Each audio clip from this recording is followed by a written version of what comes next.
দেশের সোনার বাজারে আবারও দেখা দিয়েছে দামের নাটকীয় উত্থান পতন, আর এতে ক্রেতাদের মধ্যে তৈরি হয়েছে এক ধরনের কৌতূহল ও অপেক্ষা। পরের দামে কি হবে?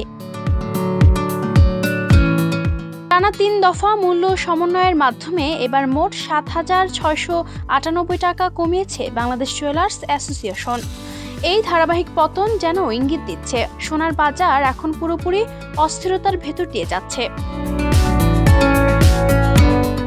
সবশেষ বুধবার সকালে বাজুস নতুন দর ঘোষণা করে জানান, ভরিতে ২,২১৬ টাকা কমিয়ে ২২ ক্যারেট সোনার দাম দাঁড়িয়েছে ২,৪২,৪৯৫ টাকা।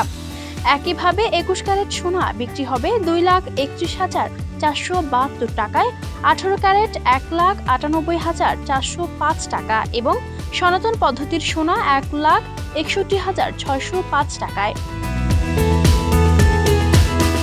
এর আগে মঙ্গলবার আরও এক দফা সমন্বয়ে একই পরিমাণ অর্থাৎ ২,২১৬ টাকা কমিয়ে ২২ ক্যারেটের দাম নির্ধারণ করা হয়েছিল ২,৪৪,৭১১ টাকা। তারও আগে ২৩ এপ্রিল এক বড় ধাক্কায় ভরিতে ৩,২৬৬ টাকা কমিয়ে দাম নামানো হয় ২,৪৬,৯২৭ টাকায়। অর্থাৎ মাত্র কয়েকদিনের ব্যবধানে ৩টি দফায় বাজারে নেমে এসেছে দামের এক ধরনের স্লাইডিং ট্রেন্ড।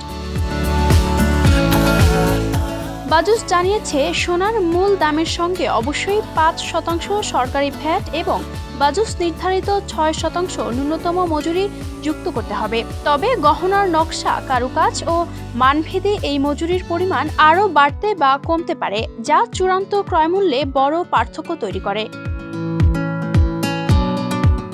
চলতি বছরে এখনো পর্যন্ত দেশের সোনার বাজারে ৫৮ বার মূল্য সমন্বয় হয়েছে, যার মধ্যে ৩২ বার দাম বেড়েছে এবং ২৬ বার কমেছে। এই পরিসংখ্যানই বলে দিচ্ছে বাজার এখন একেবারে ওঠানামার খেলায় ব্যস্ত। বিশ্লেষকদের মতে, আন্তর্জাতিক বাজারে অনিশ্চয়তা, ডলারের দর ওঠানামা এবং আমদানি ব্যয়ের পরিবর্তনই এই ঘন ঘন মূল্য সমন্বয়ের মূল কারণ। ফলে সোনা এখন আর শুধু গহনা নয়, বরং এক ধরনের অর্থনৈতিক সূচক, যা বৈশ্বিক চাপের প্রতিফলনও দেখাচ্ছে। সব মিলিয়ে সোনার বাজার এখন এমন এক অবস্থায় দাঁড়িয়ে যেখানে প্রতিদিনই নতুন দামের খবর যেন নতুন এক চমক, আর ক্রেতারা অপেক্ষায় আছেন এই দামের ঢেউ থামবে কোথায়। Ayesha Akter Swarna, campus Times.